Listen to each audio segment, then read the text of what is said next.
Car India news देख रहे हैं आप। आपके साथ में हूं सुरभि तिवारी। बुलेटिन की शुरुआत बड़ी खबर के साथ करेंगे तो जेपी नड्डा के आवास पर चल रही बैठक अब खत्म हो चुकी है। यूपी बीजेपी की ब्राह्मण कमेटी की बैठक खत्म हो गई है। कल धर्मेंद्र प्रधान के आवास पर कमेटी बनी थी और शिव प्रताप शुक्ला कमेटी के अध्यक्ष बनाए गए हैं। ब्रजेश पाठक, सतीश द्विवेदी, महेश शर्मा मीटिंग में शामिल थे। सुनील बंसल, श्रीकांत शर्मा भी आज मीटिंग में शामिल रहे। तो बड़ी खबर इस वक्त आपको बता रहे हैं, जो मीटिंग चल रही थी अब वो मीटिंग खत्म हो चुकी है।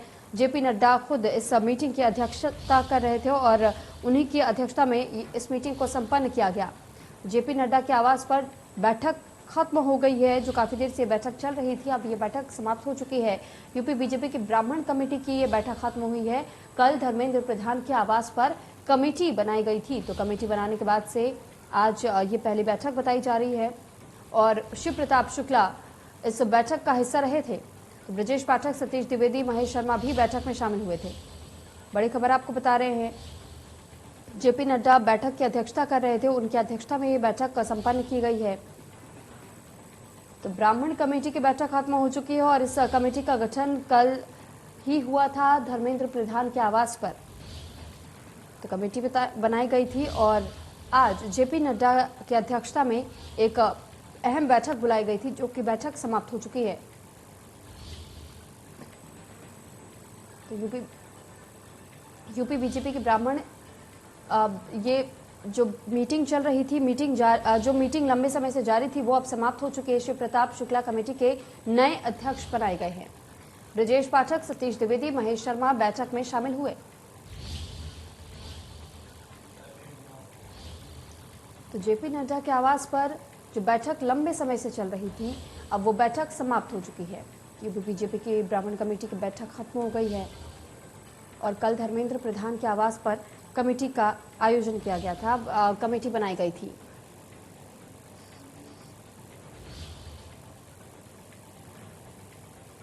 जिसमें कई दिग्गज नेता और विधायक भी आमंत्रित थे और साथ ही कई नेताओं ने शिरकत भी की थी।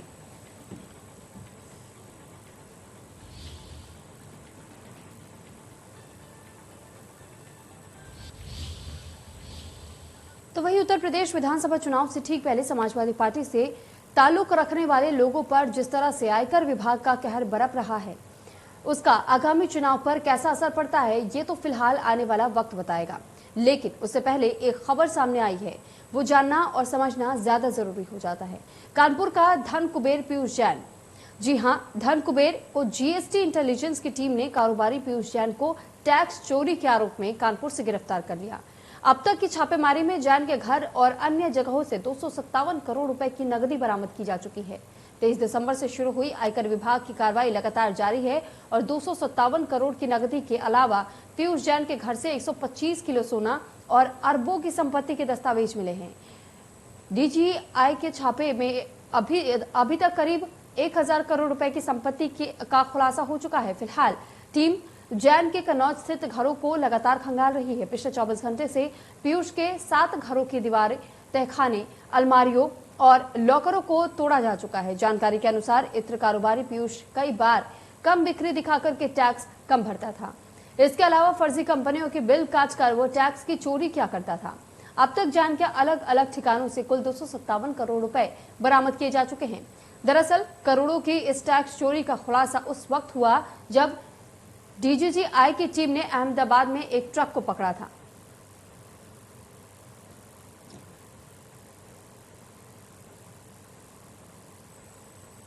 तो अब आपको जेफेक्स के माध्यम से समझाते हैं कि किस तरीके से इस चोरी को अंजाम दिया जा रहा था, जो टैक्स की चोरी। पीयूष जैन नामी गिरामी इत्र कारोबारी है। सबसे पहले पीयूष जैन को जान लीजिए कि कौन है। ये नामी गिरामी इत्र कारोबारी है और इत्र factory, cold store, petrol pump के मालिक भी हैं पीयूष जैन। तो पीयूष जैन का लंबा व्यापार है। मुंबई में इत्र कंपनी का हेड ऑफिस माना जाता है और मुंबई में हेड ऑफिस होने के बावजूद भी कई जगह तक व्यापार पीयूष जैन का फैला हुआ है। वहीं देश विदेश में इत्र की बिक्री की जाती थी। तो पीयूष जैन लगातार अपनी जिस तरीके से इत्र के कारोबार को बढ़ावा दे रहे थे और ऐसे में सिर्फ इत्र कारोबार ही नहीं बल्कि कोल्ड स्टोरेज और पेट्रोल पंप के मालिक भी बताए जाते हैं पीयूष जैन। और अपार संपत्ति को लेकर के जिस तरीके से धांधली उन्होंने की, अब उस धांधली का खुलासा हो चुका है। यहां तक कि पान मसाला कंपनियों के भी मालिक रहे हैं पीयूष जैन और अब भी हैं। तो पीयूष जैन के पास तकरीबन 40 कुल कंपनियां बताई जा रही हैं। तो 40 कंपनियों के अकेले मालिक पीयूष जैन बताए जाते हैं। तो विदेशों में भी कंपनियों के मालिक है पीयूष जैन और इसी वजह से ये कहा जा रहा है कि पीयूष जैन के पास अकूत संपत्ति है। तो पीयूष जैन से जुड़ी जानकारी आपको दे रहे हैं कि आखिर कौन है पीयूष जैन। ये सिर्फ इत्र के व्यापारी नहीं बल्कि 40 कंपनियों के मालिक है, यानी कि 40 अलग अलग तरीके की कंपनियां चलाते हैं पीयूष जैन।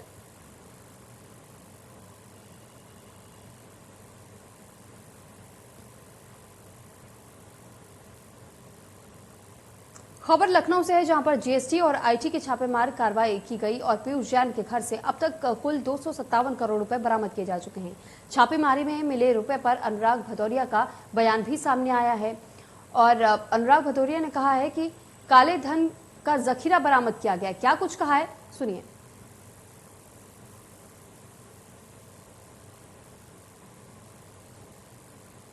कानपुर में जिस तरह से काले धन का जखीरा मिला है, वो काले धन का एक एक नोट चिल्ला चिल्ला के चीख चीख के कह रहा है केंद्र सरकार, भारतीय जनता पार्टी, आपकी नोटबंदी की जो पॉलिसी थी वो फेल है, फेल है, फेल है। काला धन आज भी जिंदा है। उत्तर प्रदेश के कानपुर में जिस तरह से तो पीयूष जैन के घर से अब तक जो कुल 257 करोड़ की नकदी बरामद की है और लगातार अब भी उनके कई संपत्तियों पर छापेमारी जारी है, लेकिन इस बीच में अब प्रतिक्रियाएं भी नेताओं के सामने आ रही हैं और इसमें से सबसे पहले प्रतिक्रिया जो अनुराग भदौरिया ने दी है और अनुराग भदौरिया ने सीधे तौर पर केंद्र को आड़े हाथों लिया है और केंद्र पर सवाल दागे हैं और पूछा है कि नोटबंदी को लेकर जिस तरीके से केंद्र सरकार लगातार कहती थी कि ये सफल रहा, ये पूरी तरीके से विफल हो चुका है क्योंकि आज भी काला धन जिंदा है। तो काले धन का जखीरा मिलने पर अनुराग भदौरिया का बयान भी सामने आया और उन्होंने नोटबंदी की पॉलिसी को पूरी तरीके से विफल बताया और कहा कि काला धन आज भी जिंदा है। तो दूसरी तरफ जीएसटी और आईटी की छापेमार कार्रवाई लगातार जारी है। अलग अलग ठिकानों पर पीयूष जैन के आईटी की टीम पहुंच रही है और अलग अलग संपत्तियों को तलाश रही है और साथ ही ये कहा जा रहा है कि जो अलग अलग तरीके की संपत्तियां उनकी मौजूद है वहां से कई तरीके से घरों को खंगाला जा रहा है। तो वहीं पीयूष जैन की गिरफ्तारी की आंच अब गाजियाबाद भी पहुंच गई है। बीजेपी विधायक नंदकिशोर गुर्जर का एसपी पर बड़ा हमला भी देखने को मिला। गिरफ्तारी से निष्पक्ष चुनाव की उम्मीद जगी है, नंदकिशोर गुर्जर का कहना है और उन्होंने ये भी कहा कि करोड़ों रुपए बरामद हुए हैं, ये बेहद चिंता का विषय है, गरीब आदमी के हक का पैसा है। विधायक ने गिरफ्तारी पर पूरी टीम को बधाई दी है। इत्र व्यवसायी पीयूष जैन के यहाँ जिस तरह से छापेमारी के दौरान सैकड़ों करोड़ रुपए बरामद हुआ है, ये बहुत चिंता का विषय है। समाजवादी इत्र बना करके समाजवादी पार्टी के एजेंट के रूप में ये जो गरीब के हक का पैसा है, इस पे भ्रष्टाचार करके डाका डाल करके जो इकट्ठा किया गया था, उसको आज बरामद किया गया है और पीयूष जैन को गिरफ्तार किया है। मैं पूरी टीम को बधाई देता हूं और इससे निष्पक्ष चुनाव में भी सहायता मिली। तो इस बीच एक बड़ी खबर आपको दे देते हैं। उत्तर प्रदेश में कोरोना के 59 नए मरीज मिले हैं। लखनऊ में 12, गाजियाबाद में 16, गौतम बुद्ध नगर में 5, गोंडा में 4, प्रयागराज में 3, वाराणसी, झांसी, मेरठ में 2-2 नए मामले सामने आए हैं। अलीगढ़, उन्नाव और बिजनौर में 2-2 केस सामने आए हैं। प्रदेश में अब एक्टिव केसों की संख्या बढ़कर के 323 हो चुकी है। तो ये कोरोना से जुड़ी हुई जानकारी आपको दे रहे हैं। अलीगढ़, उन्नाव और बिजनौर में 2-2 केस सामने आए हैं। प्रदेश में अब एक्टिव केसों की संख्या बढ़कर के 323 हो चुकी है। तो कोरोना के नए मामले लगातार सामने आ रहे हैं और कोरोना का प्रकोप थमने का नाम नहीं ले रहा है, क्योंकि उत्तर प्रदेश में कोरोना के 59 नए मामले अभी तक सामने आ चुके हैं। लखनऊ में 12, गाजियाबाद में 16, गौतम बुद्ध नगर में 5, गोंडा में 4, प्रयागराज से 3, वाराणसी, झांसी, मेरठ में 2-2 केस सामने आए हैं और अलीगढ़, उन्नाव और बिजनौर से भी 2-2 केस की पुष्टि की गई है। तो लगातार कोरोना संक्रमित मरीजों का आंकड़ा बढ़ता जा रहा है और अनेक कदम हालांकि राज्य सरकारों की तरफ से और केंद्र सरकार की तरफ से भी अपनाए जा रहे हैं। लोगों को लापरवाही बरतने से मना किया जा रहा है और साथ ही कई तरीके के ऐलान और निर्देश अभी तक जारी किए जा चुके हैं। गाइडलाइंस का पालन करने के लिए भी लगातार सरकारें अपील कर रही हैं और ये उम्मीद जताई जा रही है कि आम जनता भी गाइडलाइंस का पालन करेगी। तो वहीं प्रतापगढ़ से खबर है, जहां पर सीएम योगी आज प्रतापगढ़ के दौरे पर रहेंगे और सीएम योगी आदित्यनाथ का हेलीकॉप्टर 12 बजे रामपुर खास विधानसभा के नयाकापुरवा में लैंड होना है। तो सीएम योगी जन विश्वास यात्रा में शामिल होने के लिए यहां पहुंच रहे हैं, जिसके बाद से विशाल जनसभा को भी संबोधित किया जाएगा। और इस दौरान सीएम योगी 554 करोड़ की लागत 378 परियोजनाओं का लोकार्पण और शिलान्यास करेंगे। सीएम योगी के दौरे को लेकर के जनसभा स्थल पर सभी तैयारियां भी पूरी कर ली गई हैं।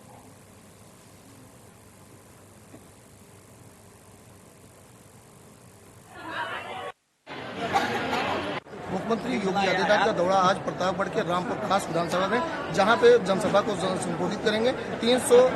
लगभग 554 करोड़ की 378 जनसभा को यहां पे लोकार्पण और शिलान्यास करेंगे। हम आपको दिखा रहे हैं कि यहां पे जो तैयारियां मुख्यमंत्री के आगमन की हो चुकी हैं और लगभग यहां पे मुख्यमंत्री 30 साल बाद आ रहे हैं। कांग्रेस का गढ़ है, लगभग 30 साल बाद आ रहे हैं। मुख्यमंत्री जनसभा को संबोधित करेंगे और जन विश्वास यात्रा को जो है आगे के लिए हरी झंडी देकर रवाना करेंगे। प्रतापगढ़ से अजीत प्रताप सिंह, इंडिया। तो वहीं नोएडा में हल्की बारिश के बाद पॉल्यूशन के स्तर में काफी गिरावट दर्ज की गई, जहां पॉल्यूशन लगातार बढ़ रहा है और AQI लेवल 500 के पार देखा जा रहा है। तो अस्पतालों में भी 700 के मरीजों की बढ़ोतरी हुई है। अगर हम आज नोएडा और ग्रेटर नोएडा की AQI लेवल की बात करें तो 200 के नीचे इस आंकड़े को दर्ज किया गया है।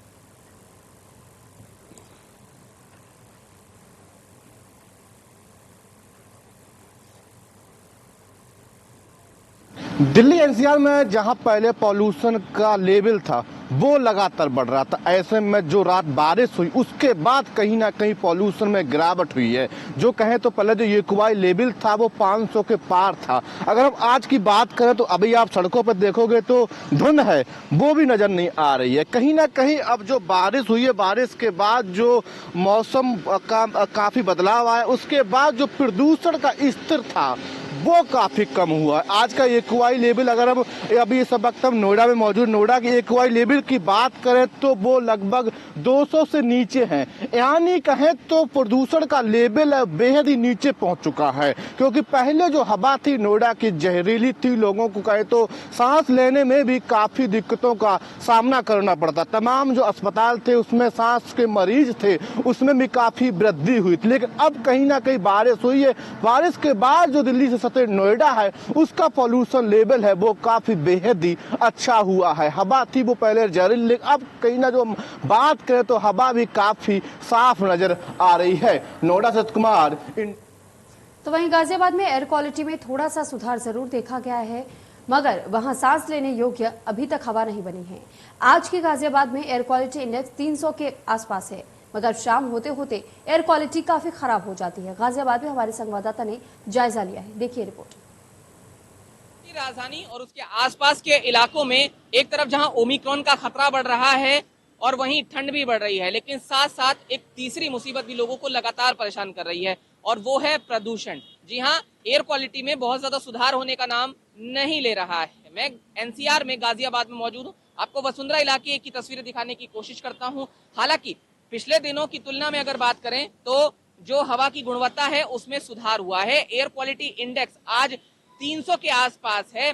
बीते दिनों ये 400 के पार फिर से चला गया था, लेकिन शाम होते होते जो हवा की गुणवत्ता है वो बहुत ज्यादा खराब हो जाती है और ये जो धुंधलापन है वो बढ़ जाता है। एक तरफ ठंड बढ़ रही है, दूसरी तरफ ओमिक्रॉन का खतरा बढ़ रहा है और तीसरी तरफ ये प्रदूषण जो है लोगों को परेशान किए हुए है। रोड पर अगर आपको दिखाने की कोशिश करें तो जो वाहनों का प्रेशर है NCR में काफी ज्यादा है। इसके अलावा इंडस्ट्री और कंस्ट्रक्शन की वजह से भी जो प्रदूषण है वो बढ़ता है। इसके चलते कई इंतजाम लगातार दिवाली के बाद से किए गए हैं, लेकिन ये साफ तौर पर कहा जा सकता है कि वो जो इंतजाम है वो नाकाफी साबित हुए हैं। हालांकि हवा की गति बढ़ी है, जिसकी वजह से जो प्रदूषण है उसका स्तर नीचे गया है। लेकिन आने वाले दिनों में अगर फॉग बढ़ेगा और उसके साथ साथ ये स्मॉग बढ़ा तो लोगों के लिए दोहरी नहीं तिहरी मुसीबत शुरू हो जाएगी। ट्रिपल अटैक उसे कहें, क्योंकि एक तरफ सर्दी बढ़ेगी, दूसरी तरफ ओमिक्रॉन का खतरा बढ़ता जा रहा है और तीसरी तरफ फॉग और स्मॉग से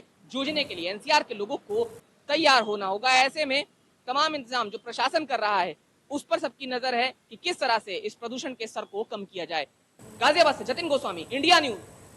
तो ग्रेटर नोएडा में एक बार फिर से गुर्जर समाज और बीजेपी नेता आमने सामने नजर आ रहे हैं। जहां कल बीजेपी जन विश्वास यात्रा निकली तो वहीं पर एक प्रोग्राम में गुर्जर समाज ने जेवर विधायक धीरेन्द्र ठाकुर मुर्दाबाद के नारे भी लगा दिए। उसी दौरान मंच के नीचे मौजूद नोएडा सांसद महेश शर्मा ने बीजेपी नेता अनिल पहलवान का माइक छीनने की कोशिश की। तभी गुर्जर समाज के नेता और तमाम बीजेपी कार्यकर्ताओं के बीच तीखी नोकझोंक भी देखने को मिली।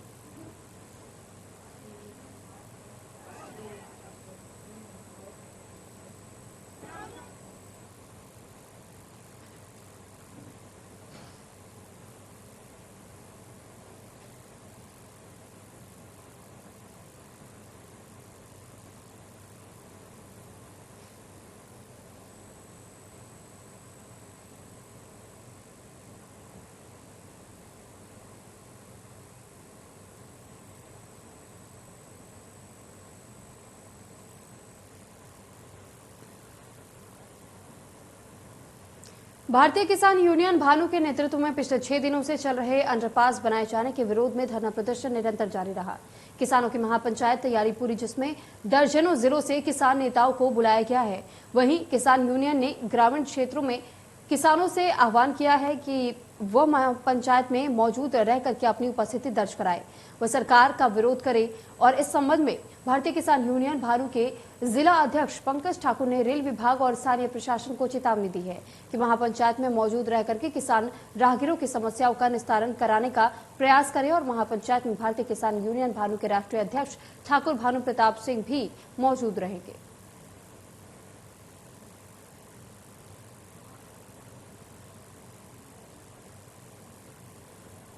6 दिन से हम धरना पे बैठे हुए हैं। अनिश्चितकालीन धरना है जो अंडरपास के विरोध में, उसके लिए किया है हमने रवाना। कल हमारी महापंचायत है, विशाल धरना प्रदर्शन है कल जलेसर में। उसके लिए हमने प्रचार वाहन को आज रवाना किया है।